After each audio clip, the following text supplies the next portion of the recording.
euch nicht aufregen, Madel. Das, was du da als Brautkleid anziehen willst, das haben ja andere drunter. Ich wollte bloß drüben bei der Schneiderin nicht sagen. So schaut bei unser Hochzeitsgewand aus. Du, wir sind eine anständige Familie, gell? Und da kannst du nicht so halbert nackert vor den Altar treten mit meinem Sohn. Am Stefan wird's bestimmt gefallen. Na, dem gefällt schnell einmal was. Also ich verstehe dich wirklich nicht, Adelheid. Das ist doch ein ganz normaler Ausschnitt. Normal, sagst du, wenn da vorn rum alles raushängt. Na, du bringst mir das Kleidl rauf in meine Stuben und dann nähe ich dir da vorne eine schöne, breite Spitze hin. Ich mag das aber nicht. Das habe ich mir maßschneidern lassen. Da darf jetzt keiner mehr dran rummurksen. Du, ich murkse nicht, gell? Aber bitteschön, bitte, wenn's du meinst, da schau her, da haben wir noch was. Das ist von der letzten Hochzeitsdekoration übrig geblieben. Das steckst du da vorne hin, dann ist das Schlimmste verdeckt. Aber das passt doch überhaupt nicht. So und? Sieht doch kein Mensch. Also nein, das lass ich nicht mit mir machen. Du suchst ja bis zur letzten Stunde, dass du Stefan und mich nur auseinanderbringst. Da ist ja jedes Mittel recht. Na, muss ich das noch erleben haben, dass unser Sohn, der einzige Erbe von unserem ganzen Sach, mit so einer Stadtpflanzen daherkommt. Was ist denn jetzt wieder los?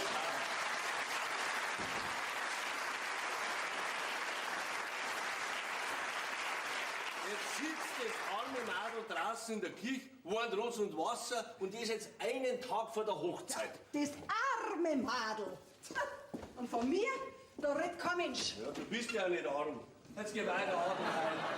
Es freut mich halt endlich auch, dass unser Stefan glücklich ist. Ja, und alles sollst dran setzen, dass er so bleibt. Die Angela wird schon recht machen. Einen guten Willen hat's dazu. Aber du machst es ja wirklich nicht leicht. Mindestens 10 Madel sind in Reihe und Glied da gestanden. Und jede wollte unseren Stefan haben. Und jede hat eine gute Sache gehabt, gell? Aber na, er muss so eine Stadtpflanzen daherziehen. Wo man nicht einmal weiß, aus was für einem Stall das kommt. Ja, also, so schlecht wird der Stall nicht sein. Immerhin hat sie die Hotelfachschule mit einer 1 abgeschlossen, gell? Also, dumm ist sie nicht, ja? Ja, sie ist fleißig und hat auch eine Ahnung vom Geschäft. Und bildet sich womöglich ein, dass die Weisheit mit dem Schöpflöffel gefressen hat. Ja, und möchte bei uns lauter so neumodischen Firlefanz einführen. Ja, weiter, jetzt wart's halt einmal ab. Schau, heute kommen doch ihre Leute. Sie sind gewiss ganz nett und vielleicht vertragst du ja mit denen. Die Adelheid, jetzt gibt halt ein bisschen an mir, schon unserem Buben zu. Ich seh's schon kommen. Die hockt sie bei uns da ins gemachte Nest und wir dürfen womöglich noch die ganze Sippschaft durchfordern. Okay, schau, die bleiben doch bloß ein paar Tage. Das bringt uns doch nicht um. Mich schon. Wir sind schließlich die High Society von Pulding, gell? Ja. Trotzdem sind wir aber nicht mit Onassis selig verwandt, dass wir gleich Almosen und das Volk werfen müssen. Jetzt hörst auf, gell? Jetzt hörst auf, weil sonst werde ich wirklich narrisch. Die Angela wird morgen die Frau von unserem Buben und findet dich jetzt endlich damit ab. Ausschluss basta. Ja, ich weiß schon. Nie gibst du mir recht. Nie hast du mich verstanden. Übrigens, für die neue Verwandtschaft, da reichen die Rotkarierten die Stecken. Adelheid, seit 30 Jahren versuche ich dich zu verstehen. Ich schaff's einfach nicht. Ja, und weil ich mir damit so hart tue, darum habe ich auch meistens nachgehen. Ja, das kannst du doch nicht abstreiten, oder? Schau, ihr war stark und du hast deinen Kopf durchgesetzt, oder? Ja, so schlimm bin ich nun auch wieder nicht. Doch, und das muss jetzt einmal gesagt sein. Aber in der Sache jetzt, also der Entschluss da vom Stefan für die Angela, da gib jetzt ich nicht nach, gell? Das muss ich dir sagen, weil das nämlich ein ganz liebes und anständiges Mädel ist. Was Ich will jetzt nichts mehr hören von dir. Ich verlange jetzt von dir, dass du das Mädel anständig behandelst. So wie sich's für eine Schwiegermutter gehört. Du, ich lass mir von niemandem vorschreiben, wie ich wen zu behandeln hab, gell? Das musst du schon mir überlassen. Gut, bin ich halt eine von den bäsen Schwiegermüttern. Das wirst du auch nicht ändern. Mei, das kann ja eine lustige Hochzeit werden. Und mir einer sagen, was jetzt schon wieder mit der Anschluss.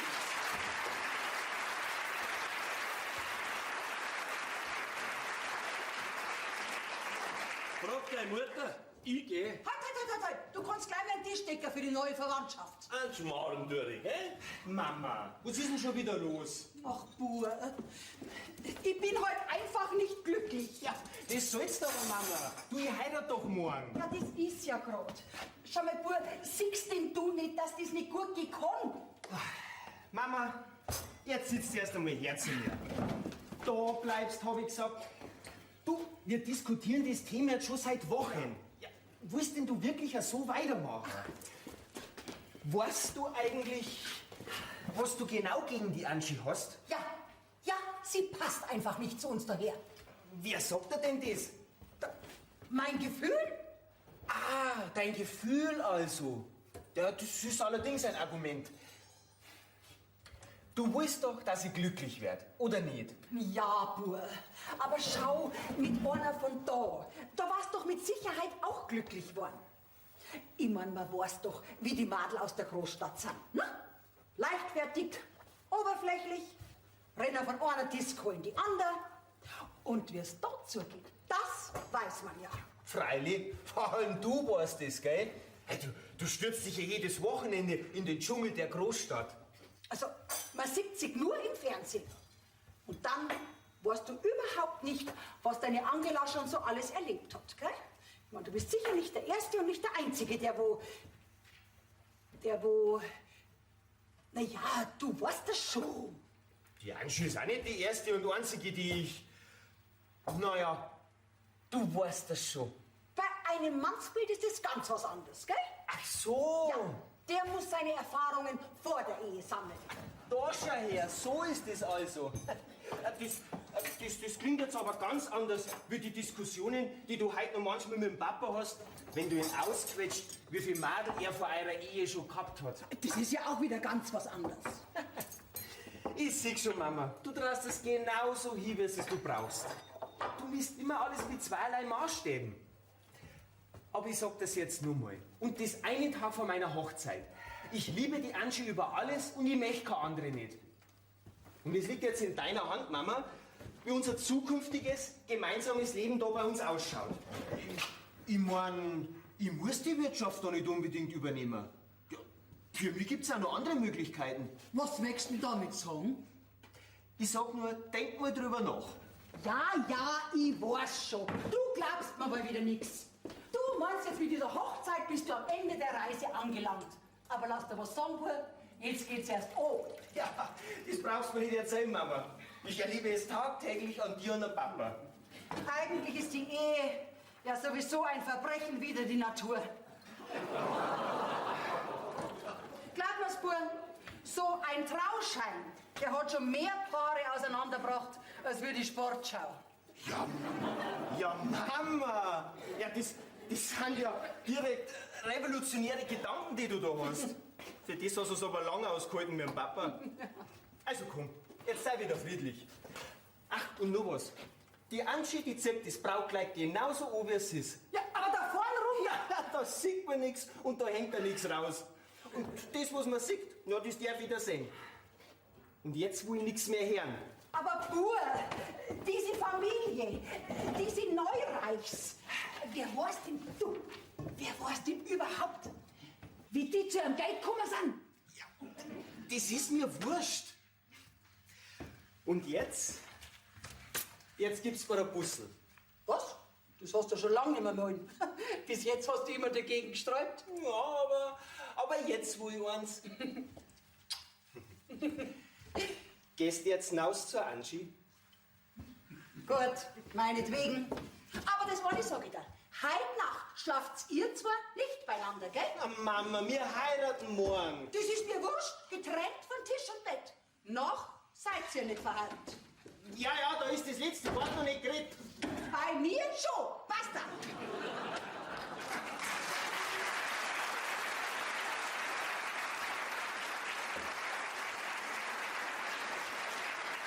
Es ist nicht zu fassen mit dieser Frau. Lieber Himmel, wenn das alles nur gut geht.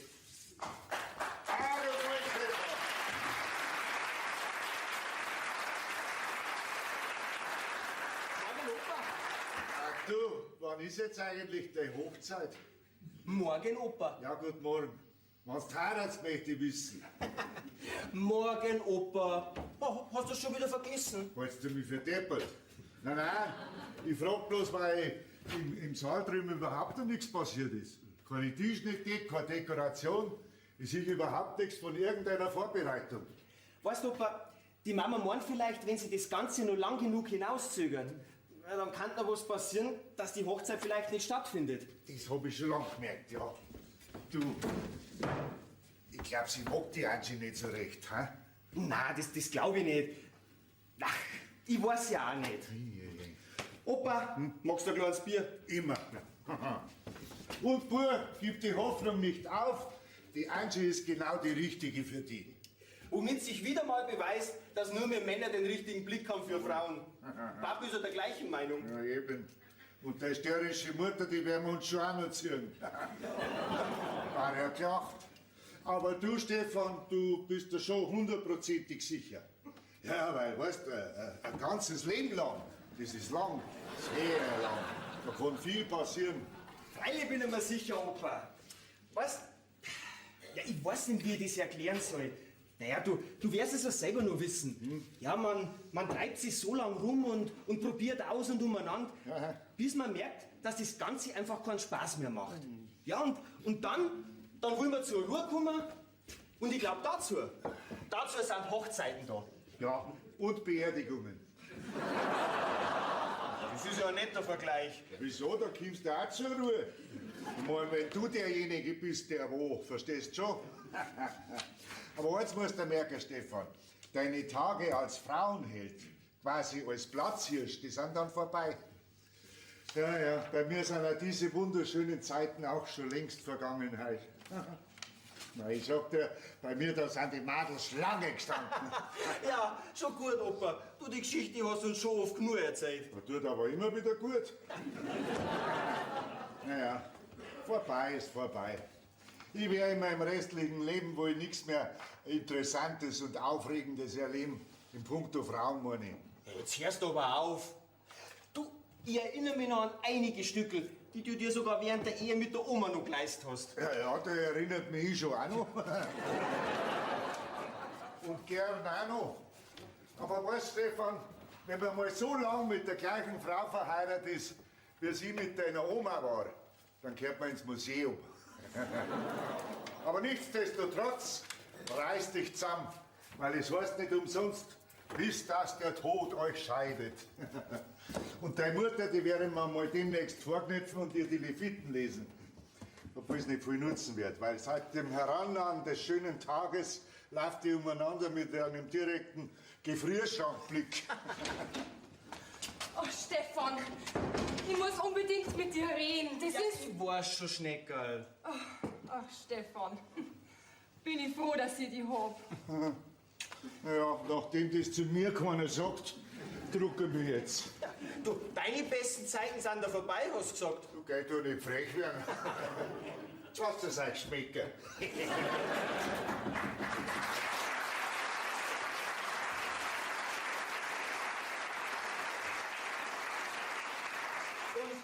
Was ist?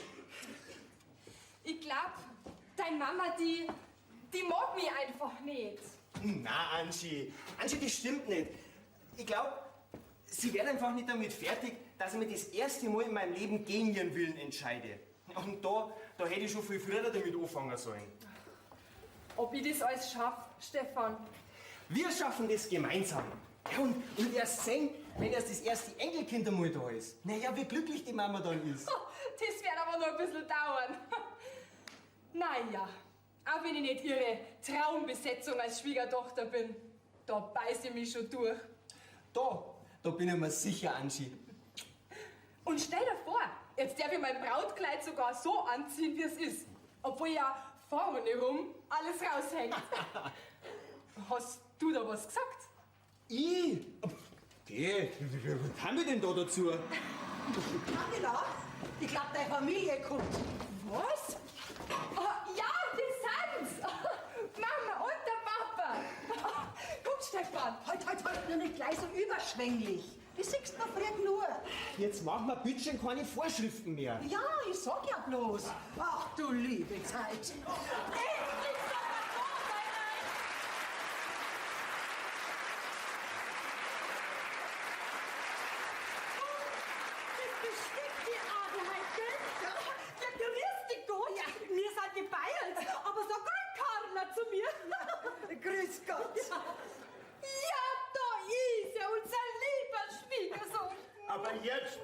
dran. Mach dich doch nicht so steif, Schwiegermama. Hol wir doch auch morgen Verrautzer miteinander.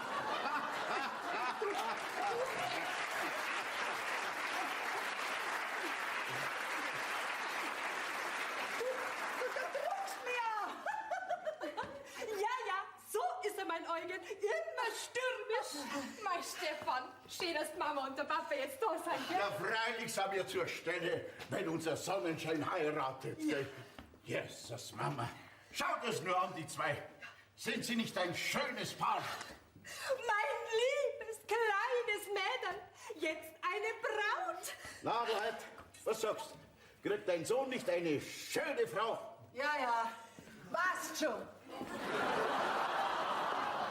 Was heißt schon? Passt schon. Nein, das Sehr, sehr überzeugend klingt es aber nicht. muss sie als erst finden. Habt ihr vielleicht einen Hunger?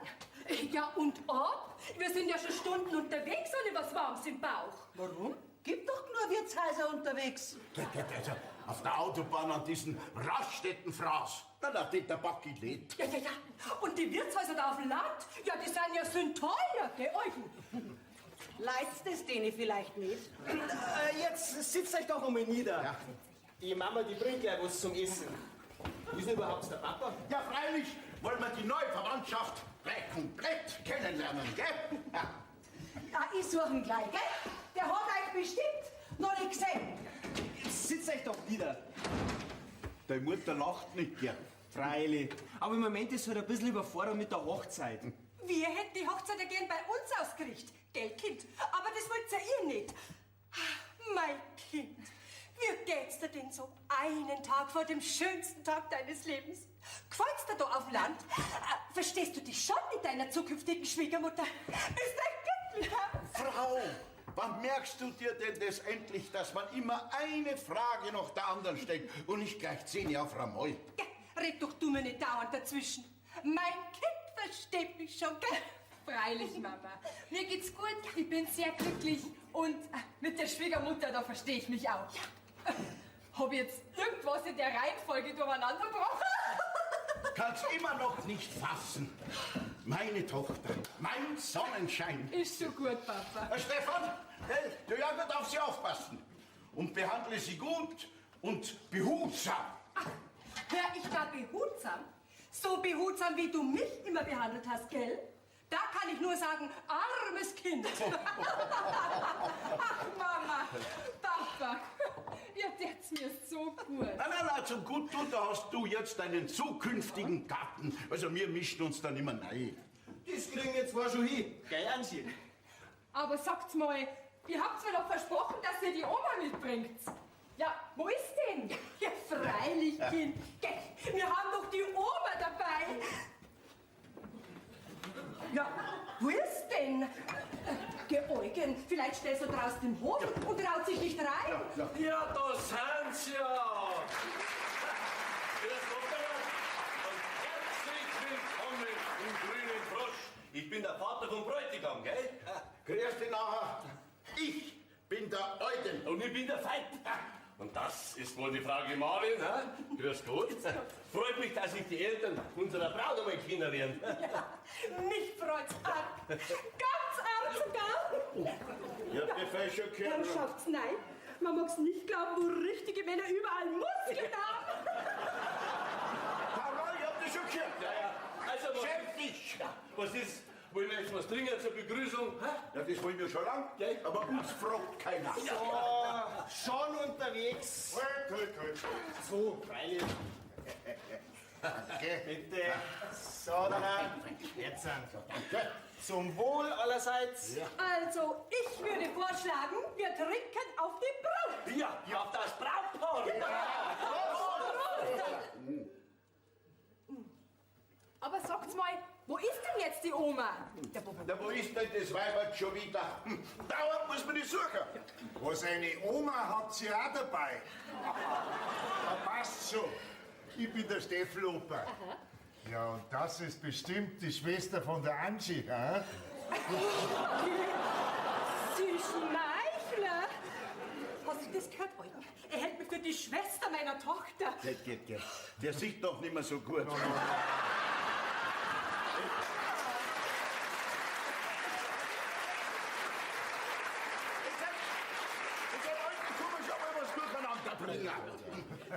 Sag mal, Eugen, ja, bist du vielleicht geschert? Nein. Ich weiß noch genau, was ich sag. Also da muss ich unserem Opa schon recht geben. Noch recht proper. Saprolot. Dankeschön. So viele Komplimente bin ich ja gar nicht mehr gewöhnt. Angela, bist du so lieb und nimmst mir mal die Schüssel ab? Ja, endlich rührt sie mal was. Entschuldigung, Adelheid. Das habe ich jetzt vor lauter Wiedersehensfreude ganz vergessen. Aber das macht doch nichts, Magel. Das macht mich jetzt so richtig glücklich, wenn ich sehe, wie liebevoll unser Kind bei euch aufgenommen ist. Ja, man hört ja manchmal von so böse Schwiegermütter, gell? Ja, aber doch nur in die Märchen. So, jetzt greift schön zu. Das riecht aber gut. Ja, was ist denn das? Wie nennt ihr das, was da drin schwimmt? Wir nennen das Gulasch. Ja. Macht euch nichts draus, das sind die Restel vom Vorgestern.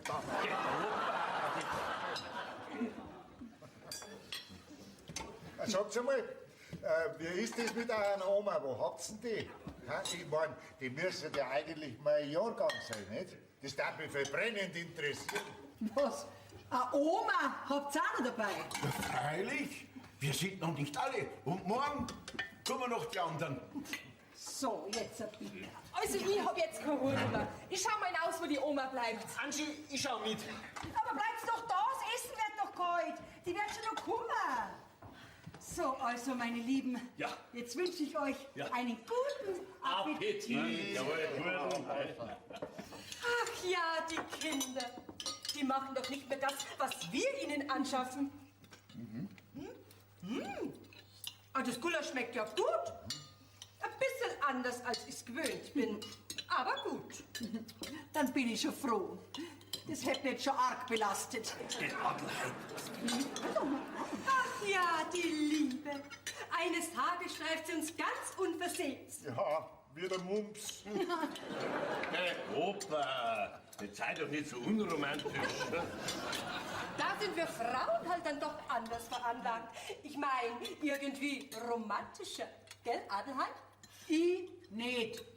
Also gebt es auf. Bei meiner Frau ist jede Spur von Romantik hoffnungslos im Treibsand immerwährender Betrübnis versackt. Du halt für einen Schmarrn daher. Der traut sich was. Das ist aber schade. Mein Eugen und ich, wir haben schon noch so hin und wieder gewisse Stunden, wo uns noch sehr romantisch zumute ist. Gell, Eugen? Stunden. Minuten.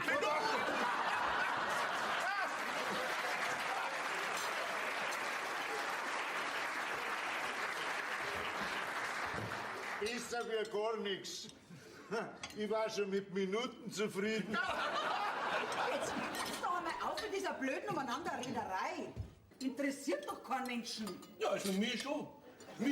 Also mich interessiert es schon, wie es bei anderen so in Ehren ergrauten Paaren so zugeht. Hörst du jetzt nicht gleich auf, ha? Also, ist die Oma nicht. Wir haben alles abgesucht. Ja, und im Auto ist auch nicht. Wir haben uns gedacht, vielleicht ist da eingeschlafen. Ja, aber nix. Da war nur ihr Gepäck drin und ihr Vogel. Ich schlaf beim Autofahren einmal. Ja, Kind, das ist jetzt aber schon komisch, gell? Eugen, wann hast denn du die Oma das letzte Mal gesehen? Ja, war das nicht da? Freilich! In der letzten Wirtschaft. Ich glaube 2 Orte von da. Da war sie noch auf dem Klo. Ja, du hast doch gewartet, oder? Ja, freilich. Aber nach einer Viertelstunde hast du schon wieder rumgemosert. Auf was wartet man denn noch und warum fahren wir denn nicht? Dann bin ich gefahren. Um Gottes Willen, ich ahne Schreckliches. Wir haben die Oma vergessen. Sauber, quasi ausgesetzt. Mein Gott.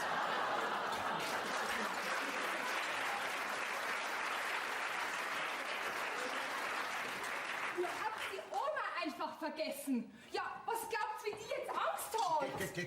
Die Oma hat doch keine Angst. Da kennst du aber die Oma schlecht. Ja, aber zu Fuß kommt's da nicht her mit ihrem Ischias. Ja, dann sucht sie es halt und hört einmal auf mit eurer Umeinanderdiskutiererei. Ja, wir holen schon. Angie, komm. Von wo seid ihr denn hergekommen? Die Wirtschaft hat irgendwas mit Bären geheißen. Ja, und der Schweinsbraten hat 15 Euro gekostet. Ja, darum sind wir gleich wieder weitergefahren. Das sind mir die liebsten Gäste. Kein Zeck machen, aber die Oma zum Bieseln ins Wirtshaus schicken.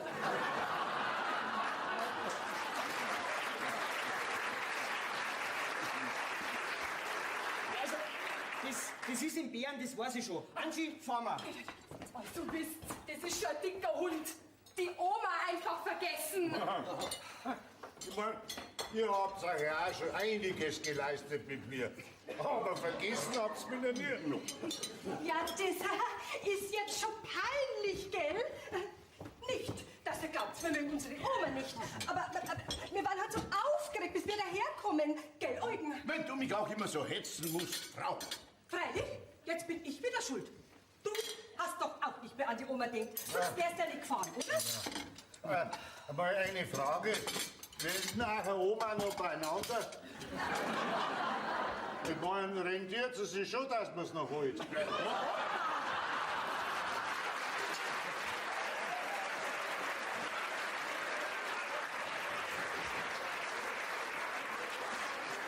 Jetzt als warf mich los. Ja, aber Opa, so redet man auch nicht daher. Warum nicht? Ich wollte mich nur informieren. Jetzt machen wir doch kein Drama draus. Sowas kommt doch in den besten Familien vor. Bei uns nicht. Auwe. Jetzt schaut's wieder drei wie ein bissiger Hund, wenn er Reißnägel geschluckt hat. Opa, pass fein bloß auf, dass wir die nicht auch einmal vergessen, gell? Keine Angst. Ich fahr mit euch nirgends mehr hin. Jetzt. Unser Opa, gell? Das ist einer. Ja, ich weiß schon, ich bin euch ein Sargnagel. Aber ein lustiger. Karl, du kannst gleich mit mir aufs Zimmer gehen. Dann könnt ihr euch noch umziehen zum Polterabend. Ja, Adelheid. Ja, mein Koffer steht noch draußen. Ja, dann holst du halt. Du kannst gleich vom Parkplatz auf den ersten Stock gehen. Lift haben wir leider keinen. Ja, Entschuldigung, Hansi.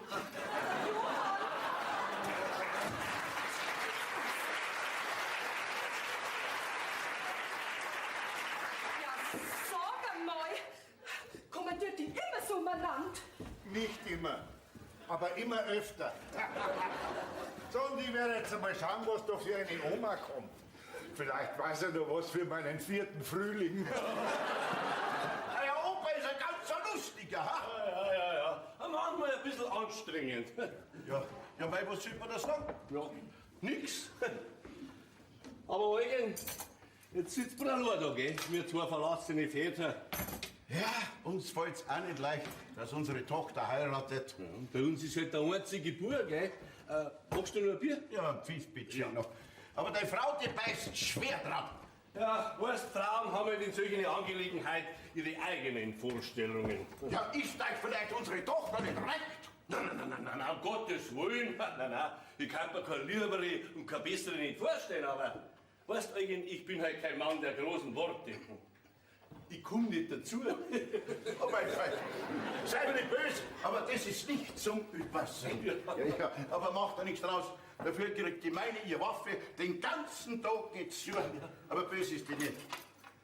Ja, willst du damit sagen, dass meine Adelheid böse ist? Nein, um Gottes Willen, gar So, nicht. Eugen, dein Zimmer ist hergerichtet. Zweite Tür rechts, gell? Ich bring dich gleich auf, ich zeig dir, was da aufgeht, gell? Da geh ich Eugen, komm. Ja, also das hast du mir nicht gefallen, das hast du mir nicht gefallen. Wo ist denn die Bagage?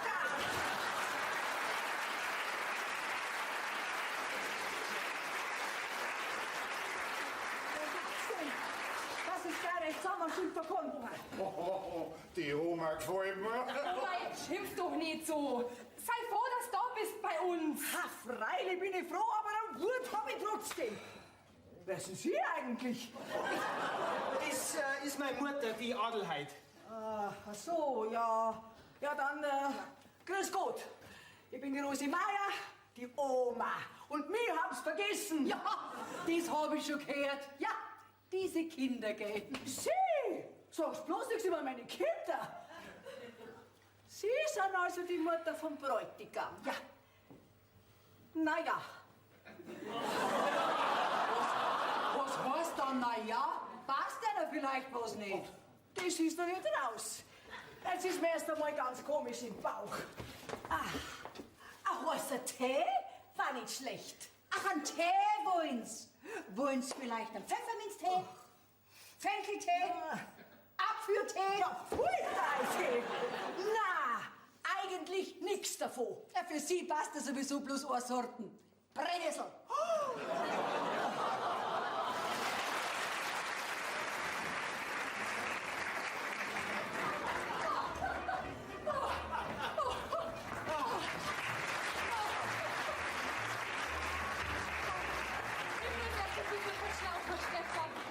Dein Papa, der fordert mich ja dauernd auf. Und dein Opa, der tanzt ja auch nur wie ein Lump am Stecken. Ja, und jetzt hat er gerade die Oma in der Reißen. Du, ich sag das, die zwei, die tanzen, das ist eine Schau. Schau, Angie, wie schön das heute noch alles geworden ist. Ja, und sogar unsere Eltern sitzen ganz friedlich nebeneinander. Und deine strenge Mama hat sogar mit meinem Papa tanzt. Und wenn mich nicht alles täuscht, dann habe ich sogar ein kleines, glückliches Blitzen in ihre Augen gesehen. Schau du lieber in meine Augen. Und? Was siehst? Glück und ein bisschen ein Schwips. Weißt, Stefan, vor was ich ein bisschen Angst hab? Hey, du brauchst doch bei mir vor gar nichts Angst haben. Weißt, wenn wir mal immer Tag und Nacht beieinander sind. Ja, wie das dann alles so ist, wenn man alles voneinander erfahrt und wenn man die Schwächen von einem kennt. Ja, und was in deinem gescheiten Kopf alles so vorgeht. Ha? Aber weißt, ich sehe das ja so. Ich hab Fehler, du hast Fehler, aber am Anfang, ja, da reißen wir uns beide sakrisch zusammen und bis dann die anderen Fehler so ans Tageslicht kommen. Da haben wir uns schon so aneinander gewohnt, dass das gar nicht mehr auffällt. Und so kleine Fehler, weil große haben ich mit Sicherheit nicht, einfach ignorieren. Also du bist vielleicht ein eingebildeter Mensch. Aber du liebst mich. Ja, und das wird mal mein großes Verhängnis sein. Okay, Verhängnis. Wo du mich doch mit weiblicher List eingefangen hast. Genau so ist es. So, und jetzt gehen wir wieder zu den anderen. Komm, Stefan. Tanzt du mir ja nicht zu viel mit dem Opa? Sonst wäre ich nur eifersüchtig. Das möchte ich sehen. Kinder! Kinder, Kinder! Oh, du wärst ja hier! Ja, Eugen. Bei so einem Polterabend, da geht's rund. Jetzt ist gerade Damenwahl, da bin ich verduft. Was? Damenwahl? Ja, da muss ich ja unbedingt mit dem Opa tanzen. Ja, da wär's bekommen, den hat sich die Oma schon geschnappt. Na, Schwiegerpapa. Unterhaltst dich gut mit der Mama. Unterhalten. Mit deiner Mutter. Stefan, sei mir nicht böse. Da kommst du eher mit einem Ziegelstoer ins Gespräch wie mit dieser Frau. Aber ich krieg dich schon noch rum. Komm, Stefan! Ja, Angie, komm schon. Hoppala, hoppala. Ah, der Schwieger. Der Ziegelstoer!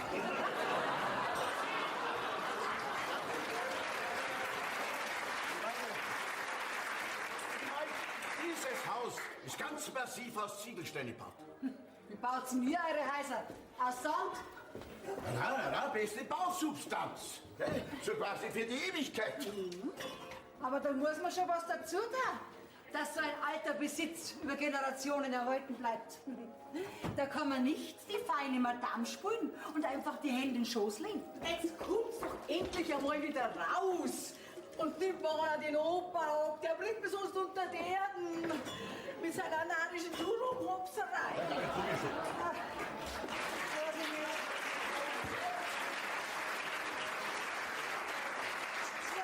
Bin ich froh oder nicht? Ja, verreckt nochmal. Kann ich heute nicht aus? Ich meine, das ist in unserem Alter schon sehr anstrengend, wenn man so viel tanzt, gell? In meinem nicht. Okay. Bist du jünger wie ich? So schaust du aber nicht aus. Und nachher hast du noch kaum tanzt. Ja, wie könnte ich denn auch, wenn du dauernd mit meinem Feind tanzt? Na, eher mit mir. Ja, soll ich ihm vielleicht einen Korb geben, wenn er mich auffordert? Ich tanze wie ein Federn, hat er gesagt. Ja, der sagt früh, wenn der Tag lang ist. Gefällt dir mein Kleid? Fest, gell? Weißt, ich hätte auch noch eine wundervolle zart-gelbe Kombination gehabt. Und dann hast du dich für lila entschieden. Ja. Glaubst du für eine Schokoladenreklame? Das ist aber lustig. Ich frage mich ja nur, ob das in euren Kreisen so üblich ist, mit so einem Kleid zur Vorhochzeit zu erscheinen. Und in euren Kreisen mit so einem Gesicht. Was möchtest du da für einen Zorn haben? Nichts Besonderes. Nur solltest du ab und zu mal in den Spiegel schauen. Zum Beispiel gerade jetzt, in diesem Moment. Und ja, nichts an deinem Gesichtsausdruck verändern, liebe Adelheid. Wirst sehen. Du glaubst, du bist in einer Geisterbahn. So eine Frechheit! Was holt sie denn, diese lila Kuh überhaupt ein, ha? Aber Adelheid, deine Zeit und Stunde kommt schon noch. Dann soll sie ja mal in den Spiegel schauen. Ja, Adelheid, ja, du strahlst ja so. Das freut mich aber jetzt. Dann freu dich nur. Okay, bist jetzt auch recht glücklich, hä? Und wir. Weil das macht mich jetzt richtig froh. Du, und die Eltern von der Angela, die sind eigentlich ganz umgängliche Leute, gell? Hä? Oh ja, ja, sie ist natürlich schon ein bisschen krachend. Mit diesem lila Haar dann da, das ist nicht gerade das richtige Outfit, wie man so schön sagt, gell? Outfit kann man wirklich nicht zu dem sagen, was die anhat. Aber bitte, über Geschmack lässt sich ja streiten, gell?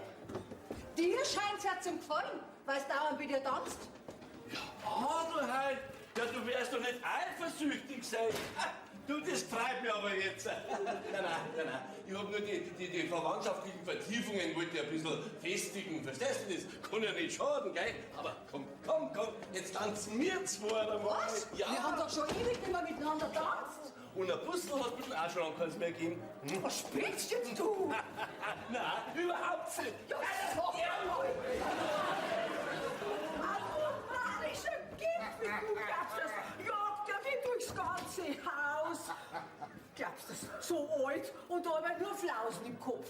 Du sollst mir nicht immer davonlaufen, was gerade so zünftig ist. Ach, du bist gut, gerade so zünftig, da Ja. sagen. Du, ich will vielleicht schon ein bisschen länger leben, gell? Nicht, dass ich ausgerechnet bei der Hochzeit von meiner Enkelin den letzten Schnaufer tue. Ich kann nicht mehr. Ja? Gut, dann raus mal ein wenig aus, da schau her. Da setz dir ein wenig her zu dir. So.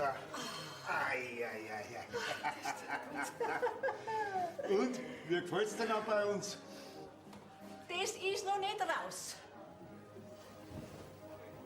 Sag mal, wieso sagen denn Sie dauernd du zu mir? Du sagst ja auch du zu mir. Mei, das ist mir gar nicht Siehst du aufgefallen. es da? Also lassen wir's dabei. Und da drauf trinken wir jetzt einen. Ja, freilich, schau her. wo wir doch jetzt dann bald miteinander verwandt sind. Jetzt sag einmal, was sind denn wir zwei eigentlich zueinander? Das ist eine gute Frage.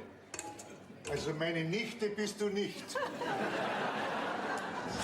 Ja, weißt, mit so einer alten Oma hab ich auch nicht gerechnet. Oh, was bist nachher du, ha? Ein junger Hupfer. Ja, warum nicht? Heute fühle ich mich so. Ich bin der Steffi. Ich bin die Rosi. Prost. Prost. Ah, das tut gut. Gut. Und jetzt sag mir mal, wie fühlst dich du? Eigentlich ganz gut. Gar nicht so alt, wie ich bin. Du bist doch höchstens. Was viel jünger. Mit deinen lieben Lockerl da. Nicht rumtappen. Da hab ich lang nur dazu gebraucht, bis ich es so hintrallert hab. Ja, für mich. Ach, geh, put dir doch nichts ein. Ich hab dich ja gar nicht kennt. So stimmt auch wieder. Mir fällt da gerade was ein. Ich habe eine Idee. Stell mir noch was um jetzt zwei heute. Ja, bist narrisch. Alter Lüstling ganz ausgeschaut. Doch nicht, was du meinst. Ja, was dann? Ganz was anderes. Ah, was das dann schon Ja, ist. das ist schon was. Rosel, ich hol dich mit dem Motorrad ab. Geh mit, das wird ein Riesengaudi. Sag mal, was soll denn das mit dem Motorradl? Ja. Schaut denn aus? Es ist doch schon fast Nacht. Na und? Beim Tag kann ja jeder Motorradl fahren. Jetzt geh weiter. Erst sehen, das wird wahnsinnig romantisch. Wenn wir zwar so im Mondschein durch die Landschaft cruisen. Grüßen? Was ist denn jetzt das wieder? Spazieren fahren. Rosel, ich hol dich mit dem Motorrad ab. Rosel, bei dir, da mach ich niemals nicht schlapp. Und dann spiel Mundharmonika, weil romantisch bin ich ja.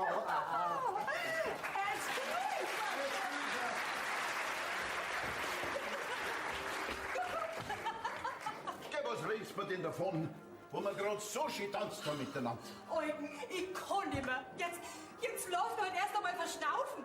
Du, und wenn ich mich draußen auf meinen Platz setze, dann holt mich doch gleich wieder der Feind. Aber ein schöner Abend ist das heute Abend. Und mit dem Stefan, seine Eltern, da lasst es sich auch ganz gut an. Ja, nachdem ich der Adelheid ihren Gifts anzogen habe. Oh, die sagt heute nichts mehr zu mir. Hey, die mag sie doch selber nicht. Stimmt. Aber der Veit und der Stefan, die sind schwer in Ordnung. Du, da braucht man uns um unser Madel keine Sorgen mehr machen. Ach, hoffentlich heult der Stefan immer zu ihr. Weil leicht wird sie es mit ihrer Schwiegermutter nicht haben. Carla, das sind jetzt nicht mehr unsere Sorgen. Unser Vogel ist endgültig ausgeflogen vom Nest. ne? Jetzt musst du selber schauen, wie es mit ihrem Leben und mit ihrer Ehe zurechtkommt. Ach, Eugen, hast ja recht. Ach du, es wird schon alles gut werden. Fralle wär's gut, Weiberl. Du? Fällst mir voll gut? In diesem schönen lila Kleid. Wirklich? Also, dir gefällt das Kleid. Du, und die Adelheid hat mich gefragt, ob ich für eine Schokolade Reklame darf. So eine freche Noten. Ja? Aber lustig ist das voll schon, gell? Du. Die süßeste Versuchung. Komm, geh mal raus!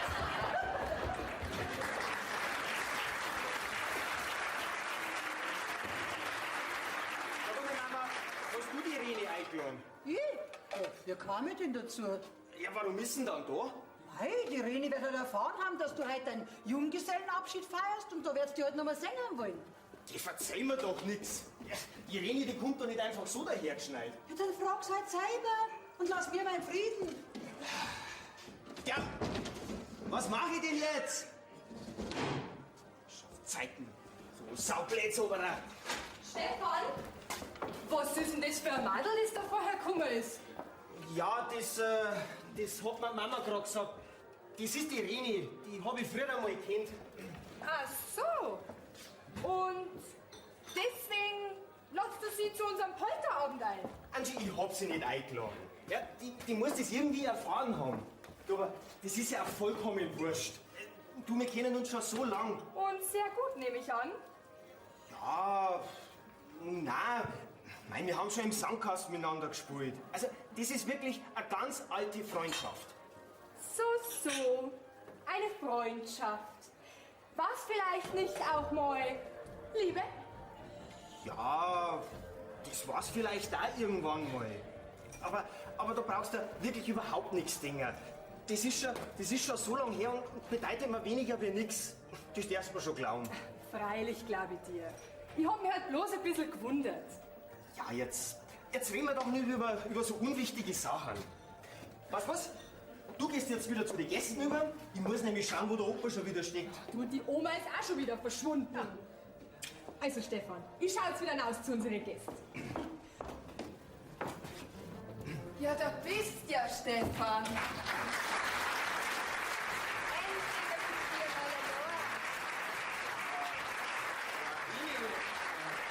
Es freut mich, dass du gekommen bist, aber Du wirst dich fragen, warum ich da bin, gell? ganz ehrlich, ein bisschen verwundert bin ich schon. Mei, Stefan, weißt, so ganz spurlos ist unsere gemeinsame Zeit heute doch nicht an mir vorübergegangen. Und wie ich erfahren hab, dass du jetzt heiratst, da... Das mit uns, das ist doch schon so lang her. Ja, aber ich hab's noch nicht vergessen. Komm, so viel Zeit wird's doch haben. dass du ein paar Minuten mit mir unterhalten kannst. Ja, Reni, was soll denn das? Brauchst keine Angst haben, Stefan. Ich mach da keine Szene. Aber was, jetzt, wo du morgen heiratst, da muss ich dir schon noch sagen, dass mir das nicht ganz gleichgültig ist. Ha, geh, hör doch auf. Also das musst du mir jetzt wirklich nicht erzählen. Wer hat sich denn damals klammheimlich nach was anderem umgeschaut? Ja, ich war das nicht. Ich weiß, dass ich damals einen großen Fehler gemacht habe, den ich auch gleich wieder bereut habe. Ja, aber dann hast du mich ja nicht mehr wollen. Wundert dich das? Wenn man praktisch auf die Reservebank geschoben wird und bei Bedarf, da erinnert man sich wieder an mich. Nein, danke. Geh, Stefan, jetzt sei doch nicht gar so hart mit mir. Glaubst, mir ist es leicht gefallen, dass ich heute gekommen bin. Es war gescheiter gewesen, du warst überhaupt nicht gekommen. Also, ich frage mich wirklich, was das Ganze überhaupt soll. Es ist ja nur jetzt, wo ich dich endgültig verloren habe. Ja, du hast mich doch gar nicht mehr gehabt. Was redst denn du da überhaupt? Ich wollte ja nur sagen, dass ich dich wirklich gern gehabt habe. Lieber Himmel, du hast mich ja nie wirklich gern gehabt. Doch, auch wenn du das jetzt nicht mehr hören magst. Aber ich verstehe schon, du hast jetzt deine Angela und... Jawohl, und bei dieser Tatsache belassen wir das, bitte. Am besten ist, du gehst jetzt wieder, Reni. Freilich, ich würde ja wirklich keinen Ärger nicht machen. Nicht, dass deine Braut noch irgendeinen Verdacht schöpft. Wir haben Vertrauen zueinander. Zwischen uns gibt's nichts. Ja, wenn das so ist, dann wünsche ich dir für deine Zukunft alles Gute und werd glücklich. Stefan! Angie, ach gut, dass du da bist. Ja, das glaube ich auch. Ja, aber das ist nicht so, wie du denkst. Das tut mir jetzt aber furchtbar leid. So was Dummes. Verschwind endlich. Ja, so grob brauchst du jetzt wirklich nicht sein mit mir. Verschwind! Ja, ich gehe ja schon. Angie! Ja, Moment! Was ist denn passiert? Ja, nichts ist passiert, aber mit der Angie muss ich reden. Nein, die will den Moment sicher nicht sehen. Aber Achtung! Am Tag vor der Hochzeit inszeniert man noch so ein kleines Drama. Ja, ich hab das schon mal mitgekriegt mit deiner Sandkastenliebe. Du, die ist ja scharf, die Granaten, die warten bloß drauf, dass zündet wird. Ich bin doch kein Sprengstoffexperte. Jetzt lass mich bitte schon mit der Angie reden. Na, da wirst du jetzt Probleme kriegen. Schau, ich verstehe ja. Wenn man von seinem Junggesellendasein endgültig Abschied nehmen muss, nein, das ist halt nicht so einfach. Ja, schon gut, Eugen, aber ich muss jetzt mit der Angie reden. So ein Miststück. Meine Tochter! Na, die Reni. Angie! Papa! Martin, was ist denn? Ach, Papa, du kannst dir das nicht vorstellen, wie leidenschaftlich diese Reni und Stefan geküsst hat. Und er sie auch. Geh, schau. Vielleicht hast du in der ganzen Aufregung gar nicht so richtig gesehen, wer da fliegt. Das, was ich gesehen habe, das reicht mir. Und das einen Tag vor der Hochzeit. Ach, Papa, ich will jetzt Stefan morgen nicht heiraten. Ich will heim. Mann. Nix noch! Du heiratest morgen den Stefan. Sonst musst du irgendwann noch nehmen, was übrig bleibt. Ja, du musst jetzt deiner Mutter recht geben. Es wird geheiratet, was auf den Tisch kommt. Was? Oder so ähnlich. Eugen, du redest an Schwachsinn. Komm, Kind, komm an den Busen deiner Mutter. Da ist immer noch genügend Platz für dich. Na, ich will heim. Siehst du, das Hysterische, das hat sie von dir. Ist die Reni, ach, ich meine die Angie bei euch vorbeikommen? Nein! Dankeschön. Angie! Was macht man denn jetzt? Eugen, was macht man denn jetzt? Aber ich frage mich halt, was reicht das? Ja, also was ist denn da herin los, ha? Ach, du spannst ja auch schon, dass da was los ist, was nicht los sein soll. Frag doch deinen sauberen Herrn Sohn. Eine nette Familie seid. Aber groß angeben. Mir niederwiesen, wir sind was Besonderes. Und auf uns runterschauen. Sehr richtig. Und meine Frau läuft nicht Reklame für Schokolade, gell? Dass das einmal gesagt ist, das haben wir gar nicht nötig. Von was redet denn der eigentlich? Eugen, kannst du eigentlich einmal im richtigen Moment das Richtige sagen? So. Und jetzt zu dir, liebe Adelheid. Unsere Anschi hat euren Stefan mit einer gewissen Reni in einer sehr leidenschaftlichen Umarmung erwischt. Was sagst du jetzt da? Mei, das ist doch eine ganz eure Jugendliebe. Ach, geh, da ist doch nichts dabei. Nichts dabei. Also wenn ich jemand so leidenschaftlich küsse, da ist schon was dabei. Eugen, ich sage dir, sag jetzt du lieber nichts mehr. Mein Gott, jetzt lasst ihm doch die kleine Freit. Wo am Morgen ja sowieso an der Ketten liegt. Adelheid, ich glaube, es ist besser, die Hochzeit findet nicht statt. Tja, wenn du meinst, Eugen. Jetzt lass mal meine Ruhe! Ah, Anschi! Und verfolge den doch das ganze Haus! Anschi, bitte, lass mich mit dir reden. Ja, mach ich jetzt hier einen Rundlauf, oder was? Sagt mal, können Sie da draußen ganz allein, oder was? Wie aufgescheuchte Hähnerinnen, die alle durchs Haus tun. Was ist denn überhaupt los? Ha? Jetzt einmal zum Spulen auf, ihr dämischen Hirschen da draußen! Aufhören! So, und jetzt möchte ich wissen, was da gespult wird. So wie es ausschaut, spielen wir soeben die Auflösung der Feierlichkeiten zur angehenden Hochzeit unserer Tochter mit eurem Sohn. Was? Sehr gut, Frau, hätte ich nicht besser sagen können. Was das Veit? Die Braut hat es im letzten Augenblick noch anders überlegt.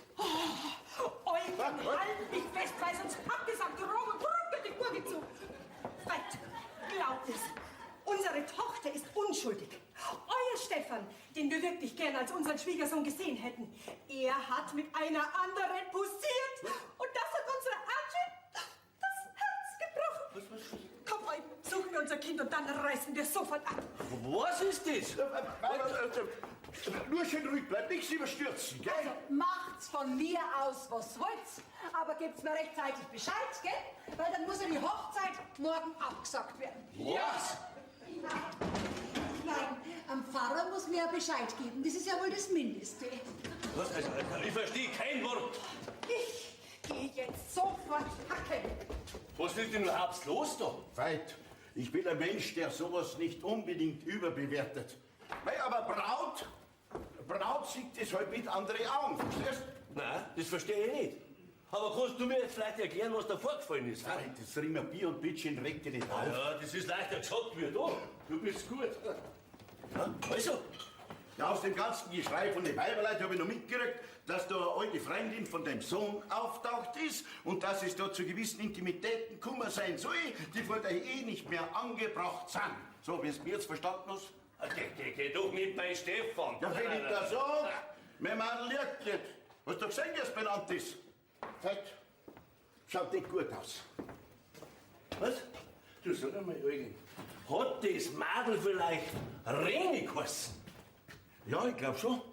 Ja, mein Lieber, wenn da meine Adelheid dahinter steckt, du, dann weiß ich nicht, was ich tue. Das verstehe jetzt ich nicht. Schau, die Reni war nämlich ihre Traumschwiegertochter gewesen. Ja, da ist ein Haufen Sache da, verstehst? Und bis zum Schluss hat sie in den Stefan reingeredet, warum er so eine gute Partie und so ein sauberes Madel sausen lässt. Aber mein Eugen, er hat's halt nicht mögen. Ich sag dir was, mein Bub mag nur deine Angela. Ja, das kann schon sein.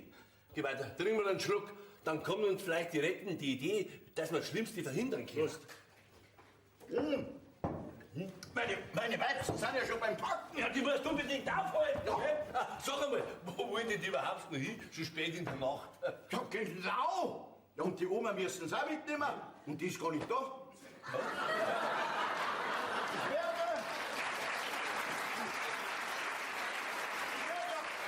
Ich werde auf jeden Fall gegen diese überstürzte Abreise auf das heftigste protestieren.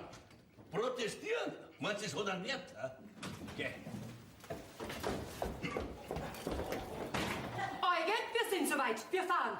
Dein Zettel habe ich auch schon einpackt. Carla, ich protestiere! Das ist mir wurscht, weil dann fahren wir eben allein. Das Kind will auf keinen Fall mehr länger hierbleiben. So, und jetzt beweg dich. Der Stefan Stefan belagert die Zimmertür und das Mädel hat sich eingesperrt. Ja, dann soll es halt da drin bleiben.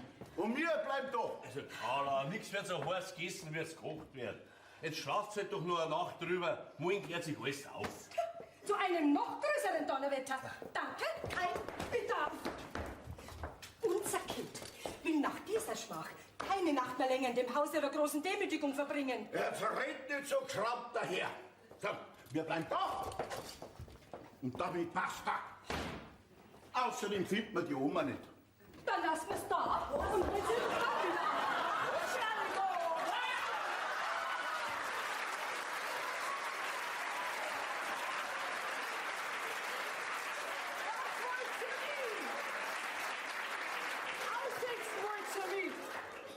Zuerst am Klohäusl vergessen und dann auch noch aussitzen. Jetzt lampft wir, jetzt wird's enterbt. Ich mag nimmer. Oma, mach bitte kein Theater und pack. Es gibt keine Hochzeit. Was? Keine Hochzeit? Haben's gestritten, die Jungen? Ach, das gibt's doch wieder. Ja, da braucht's euch keine Gedanken machen. Wir haben heute auch schon gestritten, gell, Rosl? Aber ihr heirat's nicht. Aber jetzt sag einmal, wie schaut denn ihr zwei überhaupt aus? Ja, wie schaust denn du überhaupt aus? Sieg es erst. Wie schaust du überhaupt aus? Na, sag mal, bist du in einer Mistlacken rumkugelt? Das könnte hinkommen. Jetzt geh weiter, Opa. Jetzt red schon, weil sonst wäre ich narrisch, gell? Kein Grund zur Aufregung. Ich bin nur mit der Rosel mit dem Motorrad ein bisschen spazieren gefahren. Was? Ja, und wie wir gerade so im Mondschein durch die Landschaft cruisen, kommt auf einmal so eine damische Wolken daher, setzt sie vor dem Mond hin, ich hab nichts mehr gesehen und bin im Muldengraben reingefahren. Da war am tiefsten ist. Ich kann nichts dafür. Na, er kann nichts dafür. Ich halt's nicht aus. Ich halt's nicht aus. Fahrt mir der mit meiner Oldtimer-Maschine im Müllgraben rein. Da wo er am tiefsten ist. Aber wir können nichts dafür. Geht's mir aus die Augen? Ja, das wollte ich ja so grad. Ich wollte dich nur informieren, weil das gehört sich halt so, gell? Komm, Rosel, wir zwei tun uns jetzt im Bad schön waschen und was Frisches anziehen. Ja, Oma, sag mal, schaffst du den gar nimmer? Na, Okay, nacheinander, nicht miteinander. Wir wissen doch, was sie gehört. So, und wenn ihr sonst noch irgendwelche Probleme habt, die sind uns wurscht. jawohl, die sind uns wurscht. Kim, Steffen.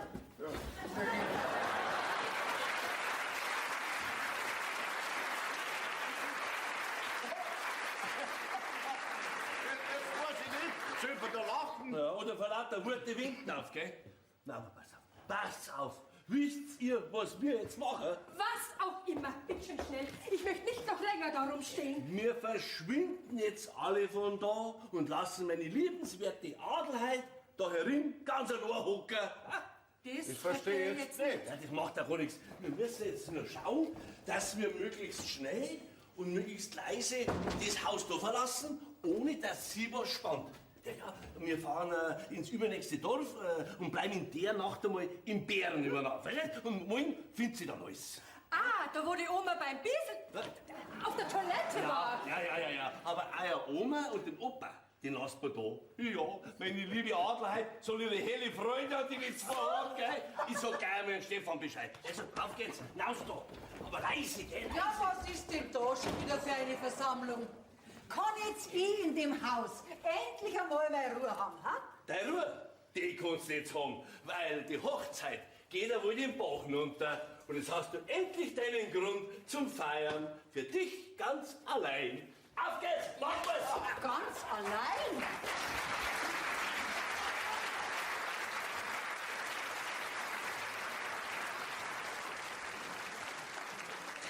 Ich hab mir's heute Nacht überlegt. Was? Ich werde jetzt dann in das Altersheim zum letzten Sonnenstrahl gehen. Hä? Ja, da kümmert man sich um mich und da werde ich nicht dauernd vergessen und ausgesetzt. In ein Altersheim? Nein, das tust du nicht. Doch? Na geh, wer meinst du, da fährt doch kein Mensch mehr mit dir Motorrad. Und außerdem, was glaubst du, da hast du den ganzen Tag nur alte Leute um dich rum? Hm? Was meinst du, was die für Mucken haben? Haha.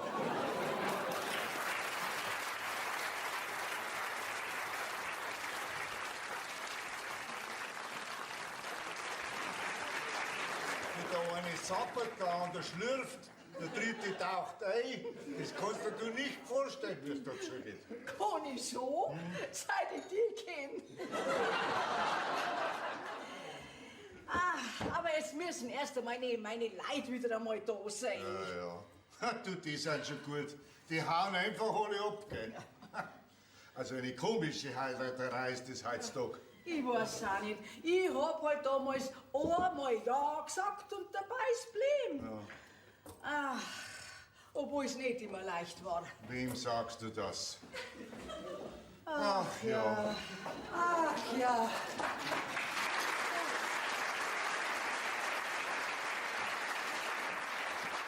Das war jetzt auch erledigt.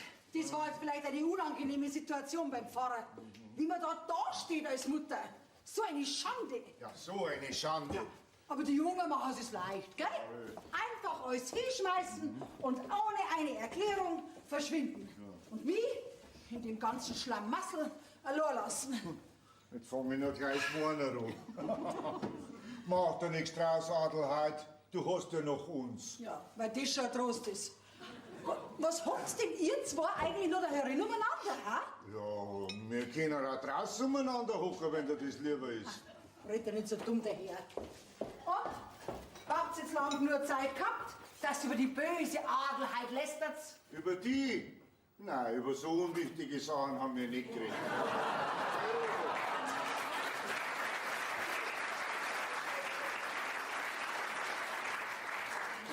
Über was haben wir jetzt mir eigentlich geredet? Über den Wind? Genau. So wieder. Jawohl. Über den Wind. Was Gescheites fällt euch wahrscheinlich nicht ein, ha? Nein, im Moment nicht. Dann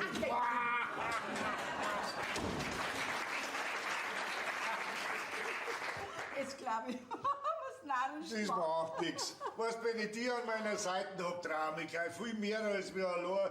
Da bin ich immer ein bisschen schwach auf der Brust. Aber nicht mit dem Mundwerk. Wenn ihr jetzt dann endlich einmal fertig seid, dann ich ganz gern abspielen. Aber selbstverständlich, meine liebe Schwiegertochter. Stets dein unwürdiger Empfänger deiner Gnaden.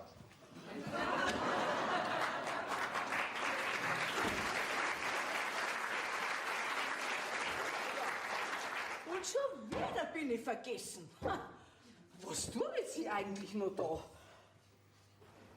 Rosi, Oma, jetzt springst einfach einmal über dein eigener Schatten. Adelheid, ja? Kann ich in der Kirche draußen was helfen? Du? Mir? Ja, freilich dir. Wem sonst? Also, du kannst mir wirklich was helfen, weil das ganze übrige Fleisch muss ja noch eingefroren werden. Das werden wir ja jetzt wahrscheinlich nicht mehr brauchen, gell? Ja, so wie es ausschaut, brauchen wir es nicht mehr. Auf dem Tisch draußen ist alles hergerichtet, brauchst bloß reingehen. Jawohl. Ja, Opa. Mit dem Pfarrer habe ich schon alles abgesagt. Ja, Jetzt gibt's also keine Hochzeit mehr. ja. Das ganze Haus ist leer. Alle haben's mir verlassen, sogar der Veit und der Stefan. Mein Opa, was hab ich denn da bloß angerichtet, ha? Meinst du nicht, dass sie wieder zurückkommen? Der Veit und der Stefan. Ja, die kommen schon wieder. Bloß weiß man halt nicht wann. Und ich bin an allem schuld. Ich will dir nicht widersprechen. Aber das haben wir ja noch nie gemacht. Der Veit nicht und ich auch nicht. Bloß dein Sohn, der Stefan, hat sich deinem Willen einmal widersetzt, wie er das Mädel heiraten wollte, die er gern hat. Und nicht die, die du rausgesucht hast. Bin ich denn wirklich so unausstehlich? Wenn ich Nein sage, dann darf ich lügen.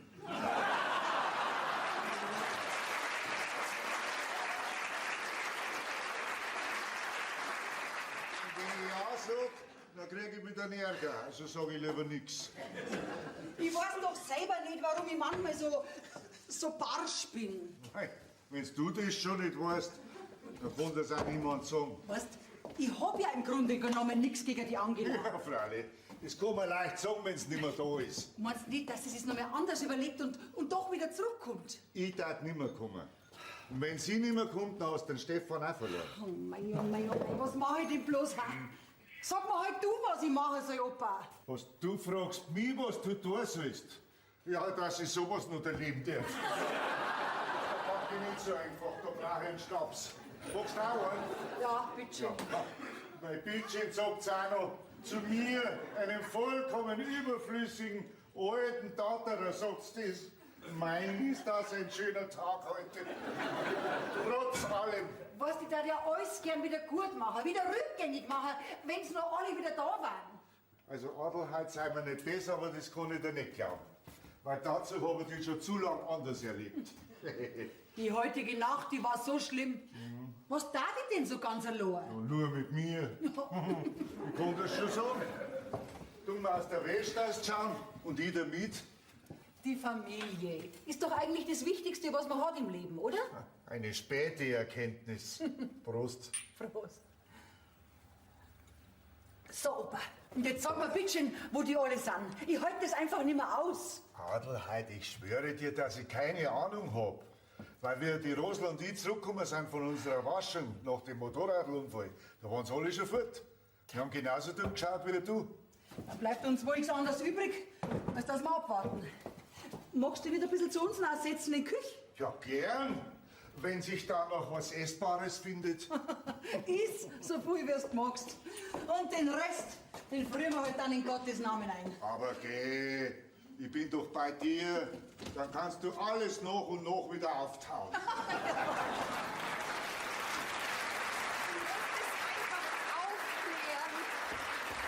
Jetzt komm halt schon. Also, das verstehe ich wirklich nicht. Was willst jetzt ausgerechnet du von mir? Zuerst schleppen mich meine Eltern ins andere Dorf zum Bären, die ganze Familie übernachtet dort und in der Früh stehst du da und zehrst mich wieder daher. Also ganz komm ich da nicht mit. Angie, ich muss das einfach aufklären. Das alles ist eigentlich bloß ein Missverständnis.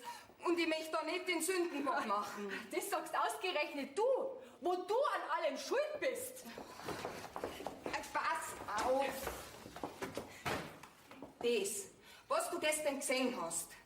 Also, der Stefan kann da nichts dafür, verstehst? Das hat aber ganz anders ausgeschaut. Schau, freilich habe ich mir damals Hoffnungen gemacht, wie wir beieinander waren, dass da mehr draus werden kann. Das ist doch ganz normal, oder? Seine Mutter, die hat mich da schon als Juniorwirtin gesehen. Ich mein, ich vom größten Baugeschäft, der Stefan von der größten Wirtschaft im Ort, das hätte schon gut passt. Es ist ihr heute recht schwer gefallen, dass der Stefan und ich nicht zusammengekommen sind. Und jetzt pass auf, das, was ich dir jetzt sag, da musst du mir versprechen, dass du das für dich behältst. Sie war das, die diese blöde Idee gehabt hat. Wer? Was für eine Idee? Sie wollte mich ihm immer nur als Schwiegertochter. Ja, und da hat sie ihm gemeint, wenn ich den Stefan nur einmal so richtig zeig, dass es auch noch andere Frauen gibt, dass er sich mit dir vielleicht nur einmal überlegt. Was? Und das einen Tag vor der Hochzeit? Wie soll ich mich denn jemals in dem Haus daheim fühlen, wenn ich weiß, dass sie zu sowas fähig ist? Sie hat ja schon eingesehen, dass da einen riesen Fehler gemacht hat. Also das ist ja wohl wirklich ein starkes Stück. Angie, ich glaub, sie hat da gar nicht groß drüber nachgedacht, dass das solche Konsequenzen haben kann. Aber denk jetzt einmal nicht an die Adelheid. Denk nur an den Stefan. Der mag die wirklich. Glaub mir's. Ich hab ihn gestern schon ziemlich in die Enge getrieben. Meier Gaudi heut. Aber ich wollte wirklich nicht, dass das solche Konsequenzen hat. Und er hat nicht mitgemacht. Na, wirklich nicht. Du, ich hab ihn so überrumpelt, der hat praktisch nicht auskennen. Glaub mir, Angela, ihm brauchst nix verzeihen. Und wegen der Adelheid, ich glaub, die hat in der Nacht ihre ganzen Sünden abbüßt. Oh, mein Reni, bin ich froh, dass du das jetzt alles aufklärt hast. Du, aber ausgeschaut hat das Fall schon ziemlich echt. Das kann schon sein, aber nur von mir. Kannst du mir das nur einmal verzeihen? Natürlich. Ja, mein Stefan ist ja auch ein fescher Mann. Siehst, jetzt sagst du schon wieder mein Stefan. Bin ich froh. Die halbe Nacht bin ich vor der depperten Wirtschaft in meinem Auto gesessen und hab mir überlegt, wie das alles wieder gut machen kann. Und dann hast du mich einfach überrumpelt und entführt. Oh, du Jesus, meine Mama und der Papa, die werden ja im Dreieck hupfen, wenn ich nicht mehr da bin. Ach so. Ja, also werden sie daher wieder zurückkommen. Ja, und dann passt's ja wieder. Gell? Ist jetzt dann alles klar zwischen uns. Alles klar, Reni. Und sonst mit der Hochzeit? Kommst in die Kirche oder erst zur Feier? Ja, super. Gern. Vor allem, weil du mich jetzt eingeladen hast. Reni! Archie!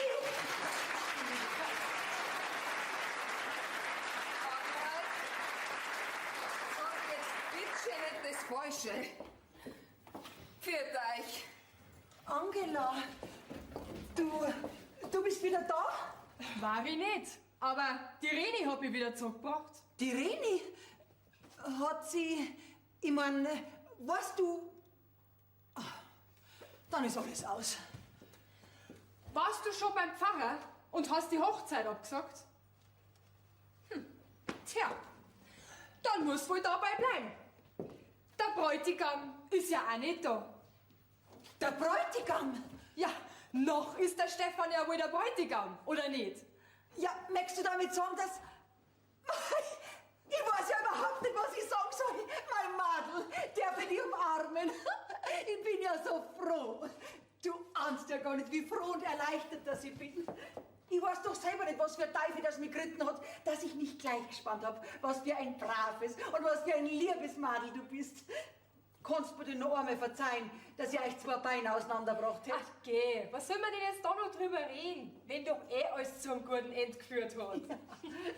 Allerdings schaut's schlecht aus, wenn der Stefan nicht da ist. Ah, der kommt schon wieder, da bin ich mir ganz sicher. Jesus, wie spät haben wir's denn? Ich muss ja noch ganz schnell zum Fahren unterradeln, damit die Hochzeit wie geplant stattfinden kann. Jesus, na, gut, dass ich das Fleisch noch nicht eingefroren habe. Jesus, und die Bedienungen muss ich auch Bescheid geben. Die Tischstange noch gar nicht hergerichtet. Also, ich weiß überhaupt nicht, wo ich zuerst anfangen soll. Adelheid, alles ist ordentlich eingepackt und beschriftet. Alles wieder auspacken, rein in die Töpfe, keiner wird. Ja, verrückt. Unser Angie ist wieder da. Ja, mein Herz, Papa, ja, sag einmal, ja, wo warst denn du die ganze Zeit? Also, ich radel jetzt ganz schnell zum Pfarrer runter, gell? Bittchen, helft's alle zusammen, dass doch noch stattfinden kann, unser Hochzeit. Wo hast du denn Stefan? Den brauchen wir nicht. Red doch keinen Stoß. Natürlich brauchen wir den. Wenn sie ihn heiraten soll, der muss doch wissen von seinem Glück. Der muss doch erfahren, dass er jetzt doch heiraten muss. Darf. Der geht uns jetzt doch bloß im Weg um, also passt auf. Jetzt hilft noch eins, Teamwork, Teamwork. wenn die Hochzeit noch stattfinden soll. Also beim Fahrer wird's klappen. Wenn er nicht leicht dazwischengekommen ist. Ja.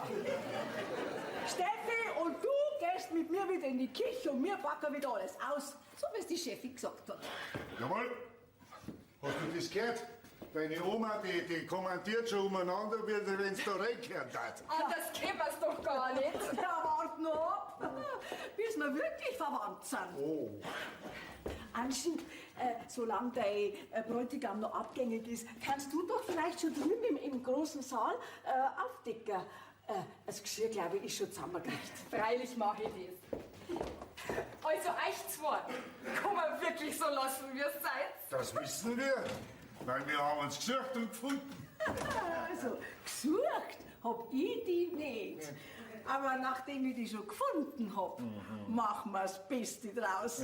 Ab mit dir. Rosel, ich muss dir noch was sagen. Ah. Du bist doch der Stern in meiner Nudelsuppe.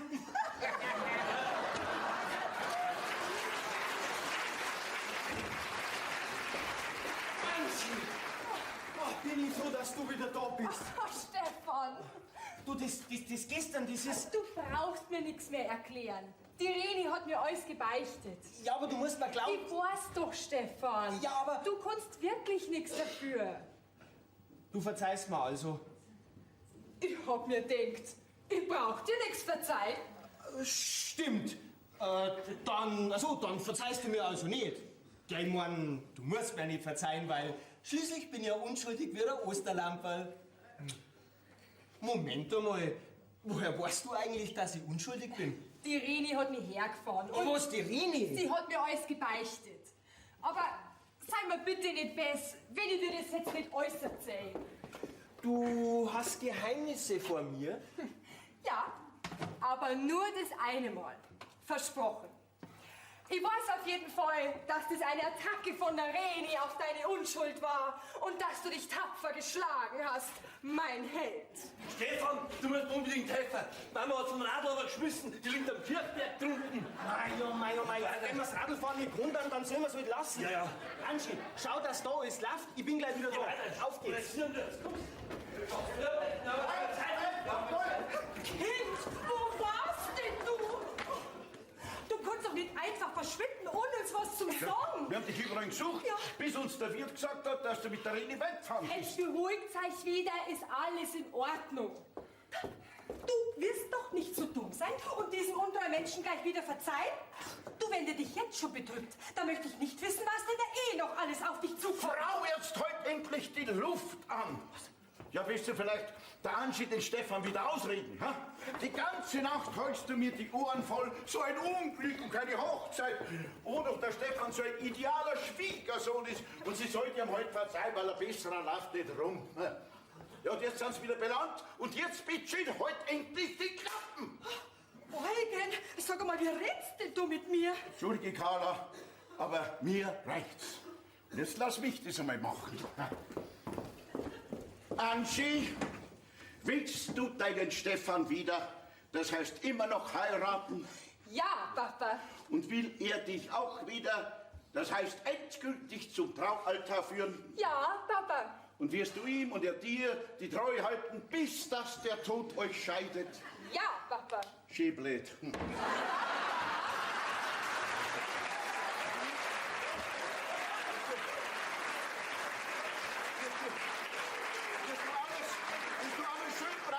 Was der Mann von dir verlangt und nicht gleich dagegen reden wie deine Mutter. Ja, Papa. Dann können wir uns den Weg zur Kirche sparen. Für mich ist die Sache erledigt. Ach, Papa, du bist halt doch der Beste. Weiß ich, meine Tochter, das weiß ich. Was hat dein Vater da am Schluss gerade noch gesagt? Ja, das war ja eine einzige Unverschämtheit mir gegenüber. Nicht dagegen reden, habe ich gesagt. Nur küssen. So, wir haben jetzt die Nase voll. Soll ich jetzt die 1000 Tagel auspacken, wer mag, mir nimmer. Ja, da schau her. Meine abtrünnige Familie ist auch mal wieder zur Stelle. Unsere liebe Oma. Ihr gebt doch gleich, liebe Oma, gib zu, Eugen, dass ihr mich ganz mit Absicht zurückgelassen habt. Stimmt's? Nein, eigentlich nicht. Doch, Oma, das stimmt. Aber nur, weil sie gewusst haben, dass ich nämlich dann auch wieder zurückkomme. Weil da, wo meine Oma ist, da möchte ich nämlich auch sein. Oh, Steffen, hast du das gehört? Ja, jetzt haben wir ja endlich wieder alle beieinander. Ja, was ist jetzt? Wer jetzt geheiratet oder nicht? Ja, weil wenn's ihr nicht heiratet, dann heiraten nämlich wir zwei, gell? Das spielst aber schon, gell? Aber jetzt zeigt's mir die Bass. Die sind schon so lang aus. Ich lauf schnell runter zur Kirche.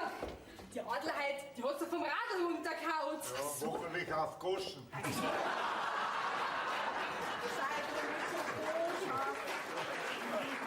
Steffi, nachdem wir heute schon dauernd nur haben ja, das und ja überhaupt nicht mehr so viel Aufregung vertragen. Werden wir uns jetzt unser eigenes Programm gestalten.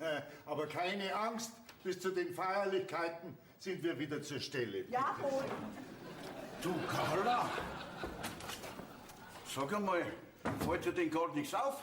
Was soll mir auffallen? Ja, unsere Oma und dieser Steffloper, du, da bahnt sich was an. Bist du narrisch? Okay. Was soll sich denn bei denen zwei Alten noch anbauen? Der Downstecker, die benannt. Und hast du nicht gesehen, wie die sich anschaut? Du, na, also, das gefällt mir für gar nicht. Okay. Alten, das putzt der Ei. Jetzt überleg einmal, wie alt die Oma ist. Na und? Hast du das noch nie gehört? Solange die Katze mit dem Schwanz wackelt, lebt sie noch. Jetzt hörst du mal auf. Das ist natürlich Anzug, das ist das.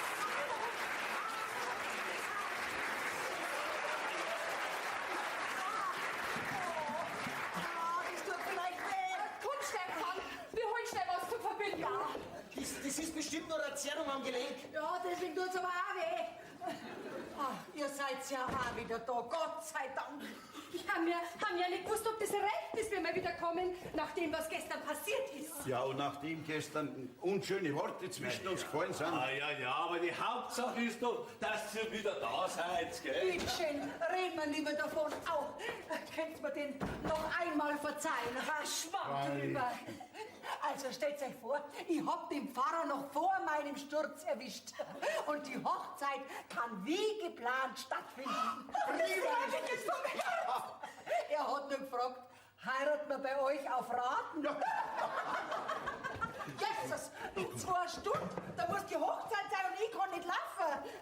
Adelheid, mach dir keine Sorgen. Wir erledigen alles für dich. Brauchst nur sagen, was zu tun ist. Ja, du brauchst bloß anschaffen. Und das tust du ja auch gern, gell?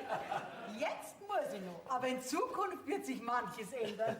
Veit, schau doch hinter den Saal, ob alles in Ordnung ist, gell? Dann musst du die Musik noch anrufen. Und dann schaut, dass ja wir wegen bereitstehen, dass wir alles in den Saal fahren können. Ja, und ich jetzt schau, dass ich die ganze Verwandtschaft wieder zusammentrommeln kann. Ja, die meisten kommen erst zur Kirche.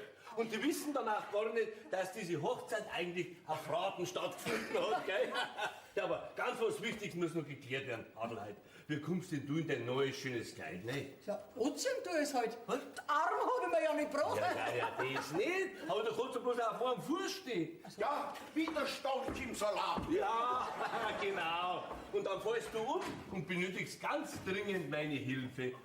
Ich mach das dann ganz vorsichtig. Geh auf von den ganzen Leuten. Ja, ihr seid doch keine Leute. Wir gehören doch quasi schon zur Familie. Also Adelheid, ich würde mich über sein liebevolles Angebot schon freuen. Mir hat man euch noch nie beim Anziehen geholfen. Können wir gleich nachholen. Nicht? Komm, ich helfe dir in deine zartlila Kreation. Ja, au. Ach so, jetzt komm. Ich führe dich jetzt in die Küche raus. Du, gemeinsam schaffen wir das alles schon. Meinst ja, freilich. Aber schau, in einer Stunde sollen wir schon alle in die Kirche gehen. Na, du kannst ja gar nicht gehen. Ich trag dich hin. Ja, oder fährst das mit dem alten Motorrad hin? Oldtimer, gell? Oldtimer. Ja, Eugen, so schön kann das Leben sein, gell? Du, und wenn diese wundersame Wandlung bei meiner Adelheid anhält, dann hält bei mir vielleicht auch das Erwachen eines zweiten Frühlings an. Ne? Nein, tu nicht übertreiben, vielleicht eines dritten. Ja, du kannst auch wieder recht haben, eines dritten. Ich will dir ja die Illusion nicht rauben, Schwager. Schwager?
Den Strauß, den nehme ich als Brautstrauß her. Oh mein Mann, Hilfe! Hilfe! Leute, helft's mir, ich bring's nicht mehr runter. Ich bring's nicht mehr runter. was bringst du nicht mehr runter? Die Roseloma, die hockt am Birnbaum drum. Was tut denn die Oma Birnbaum? denn wieder angestellt? Kann man die gar nicht 5 Minuten allein Ich lassen? habe überhaupt nicht so gestellt. Ich wollte nur das alte Baumhaus vom Stefan zeigen. Da ist sie gleich aufgeraxelt, nicht? Und jetzt traut sie sich nicht mehr runter. Ach, das darf doch nicht wahr sein. Oma, vorsichtig! Keine Angst, die hat Feuerwehr schon holen lassen. Feuerwehr! Eine Stunde vor der Hochzeit! Sag einmal, Opa, glaubst du es am liebsten doch total die... Was denn? Dass jetzt hier nur junger Leute überhaupt kein Gaudi versteht. Wir können doch unmöglich in die Kirche gehen, wenn die Oma am Birnbaum rumhockt. Was ist denn passiert? Rinzo! Oma! Die ist ja...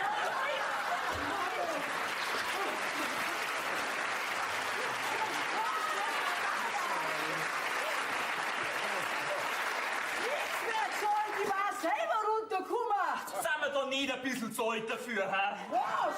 Alter! Solange die Katz mit dem Schwanz wackelt, lebt's noch!